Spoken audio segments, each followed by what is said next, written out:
আমি আজকে তোমাদের সাথে শেয়ার করব মাছের মাথা দিয়ে মুগ ডাল কিভাবে বানাই, সেটাই তোমাদের সাথে শেয়ার করব। Welcome to Saida cooking. তো প্রথমে আমি একটা কড়াইয়ে মুগ ডালটাকে দুটো তেজপাতা দিয়ে ভালো করে ভেজে নেব, হালকা লাল করে ভেজে নিয়েছিলাম। আর এখানে আমি একবারই শুধু ধুয়ে তারপরে আমি সেদ্ধ করতে বসিয়ে দিয়েছিলাম। তারপরে ফেনাগুলো উঠেছিল, ওগুলো তুলে তুলে ফেলে দিয়েছিলাম। এখানে আমি মাছের মাথাটাকে হলুদ আর লবণ দিয়ে ভালো করে মাখিয়ে নিয়েছিলাম। আর এদিকে আমি তেল বসিয়েছিলাম কড়াই, তেলটা গরম হয়ে গিয়েছিল। তারপরে আমি মাছের মাথাটাকে লাল করে ভেজে নিয়েছিলাম।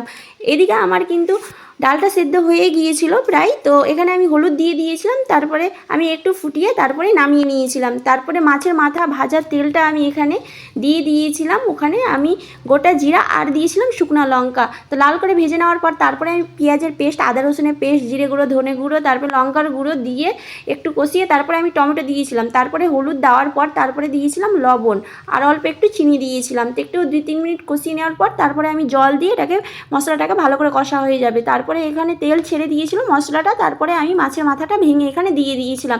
3-4 মিনিট ভালো করে কষে নেওয়ার পর তো এখানে আমার কষানো হয়ে গিয়েছিল মাছের মাথাটা। ডালটা সিদ্ধ করা ছিল, ডালটা আমি এখানে দিয়ে দিয়েছিলাম। তারপরে একটু আমি ধুয়ে জল দিয়ে দিয়েছিলাম। তোমরা যেরকম খাবে পাতলা মোটা সেইভাবে তোমরা সেই পরিমাণে জলটা দিবে। দেওয়ার পর তারপরে আমি এটাকে ভালো করে ফুটাবো। তারপরে ফুটছিল, এইদিকে আমি 2-3টার মতো কাঁচা লঙ্কা দিয়ে দিয়েছিলাম আর দিয়েছিলাম গরম মশলার গুঁড়া আর দিয়েছিলাম আমি ঘি। দেওয়ার পর তারপরে নামানোর শেষে আমি চিনি দিয়ে ভালো করে ফুটিয়ে তারপরে নামিয়ে নিয়েছিলাম। তো মাশাআল্লাহ, দেখতে যেরকম সুন্দর, খেতেও সেরকম টেস্টি হয়েছিল। তোমরাও বাড়িতে ট্রাই করতে পারো।